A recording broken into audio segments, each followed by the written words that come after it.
We have heard that the door for PAS to join Pakatan Harapan is still open. What's the problem with Azmin Ali?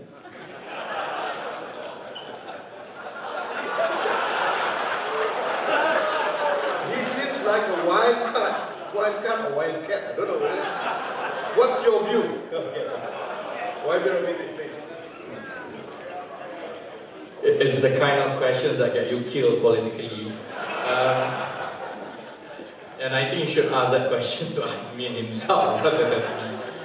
No, I think this has been explained very consistently that we need to build as broad a coalition as possible, provided that any member or prospective member in the future who wants to join Pakatan Harapan must conform and subscribe to a coalition agreement with specifics spelled out. If PAS comes to a point of agreeing to the principles and policies and mechanisms of decision making in Pakatan Harapan, then I think PAS is welcome as much as PSM or any party for that matter is welcome in the future. Even MCA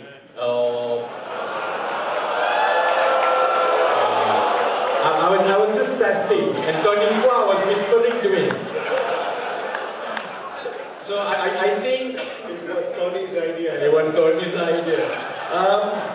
And I think if we are serious about getting rid of Barisan Nasional and the current system, then we must also be serious about trying to be as inclusive as possible, provided you hold on steadfastly on the principles. And I think that has been the PKR's position all along. I think if you always get arrested by the police, you have this one option. I don't know how many lawyers among you. There is this one option under section 112, which is I will not give statements that incriminate myself. So for all the other questions, I will take that section 112, not to incriminate myself. You can ask other people. Thank you. Pakatan Harapan going to agree to seek allocation amongst the component parties early, that the parties can get going, and how to prevent the wave fights, how to prevent three-way fights during the coming election, where PAS plays spoiler just to benefit PN. I think it has to be a two-way process. And it is also a parallel two-way process, because I think Amanah will find it quite difficult as it is to find seats to stand.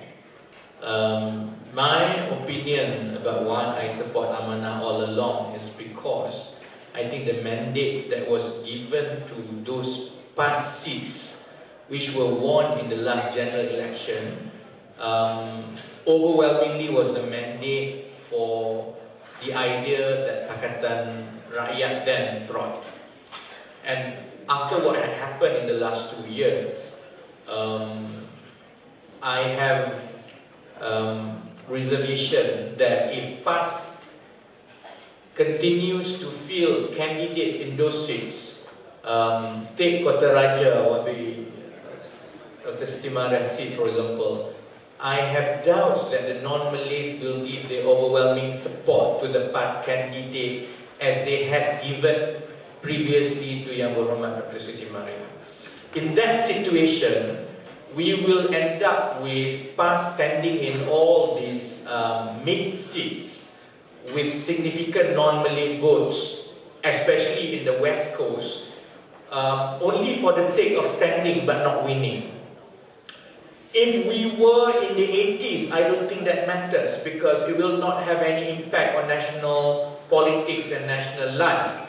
But in a situation where you are only short of 10 seats from taking over Putrajaya, every single seat matters, and we must be able to fill the party or the candidates who have the highest chance of winning those seats. In that situation, obviously I think candidates from Amanah will be in a better position to win those seats compared to past seats. So the first premise, which is already problematic to begin with, is that realistically speaking, Amanah will have to stand in some key seats which was previously won on past tickets. Okay, this is where we will have problems because past is not in the coalition. So it is not so much a question of whether Amanah and PKR and DAP can agree to a one-to-one seat internally within Pakatan Harapan, because obviously we can agree, but perhaps in order to make sure that Amanah will have the best chance of winning the seats, this is where it is the tragic and strategic burden of PKR to be the middleman. Because we must bridge the gap and the engagement with PAS to make sure that finally is the Pakatan Harapan, not only internally but also together with PAS, can come to an overall one-to-one seat arrangement throughout the country to make sure that the best parties can win the seats that we stand, so that we will pass the 112. Now, if you ask whether that can be done immediately, in principle, I think we can do it immediately. But in a much the same way how is TPP to the country, negotiating seats is also like that. The devil is in the details. I will agree to a one-to-one seat in principle, but if Tony Pua wants to come and take my pandan seats, I will say over my dead body. So it is one thing to agree on principle at the Pakatan Harapan, and also, which I think even with PAS, publicly, PAS has never, well, there has been some different statements, but I think more consistently we've heard that PAS will agree to a one-to-one contest arrangement. But so I think publicly no one is going to dispute that there will be a one-to-one. We will strive towards a one-to-one.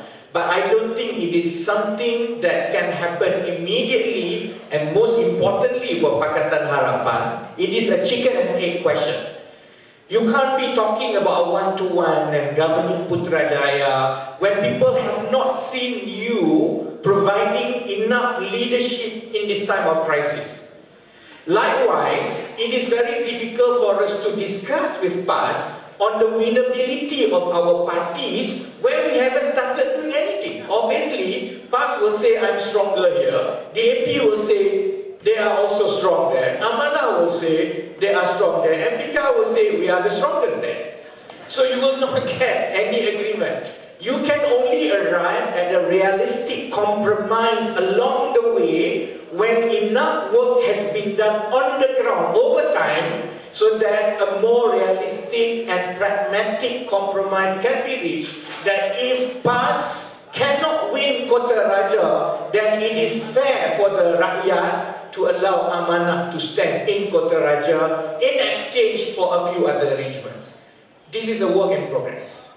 So I appeal to you, it's not going to be easy. This is the kind of backroom negotiation that takes months and maybe a year leading towards the general election.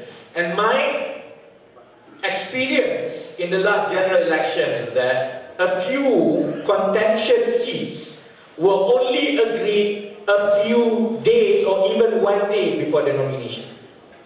That's just the reality of political parties. So I think that's why it is important. Certain things have to take place first. We must be able to provide the leadership to the country so that the public knows what they are getting for when they support Pakatan. At the same time, this is my appeal to you. We cannot burn bridges with PAS, because we still have to talk to them. Because not talking to them and burning the bridge with them is basically an assured way of going into a maturely assured destructive election for all the parties. It's a loss-loss for all, except for DAP maybe, you know. But it's a loss-loss for PKR, for Amanah and PAS, and it's not so much about seats or power. It is about our betrayal of the hope that the rakyat has put to the opposition coalition yet again. So that's the tragic and strategic burden that I hope PKR can navigate in the next 1 or 2 years.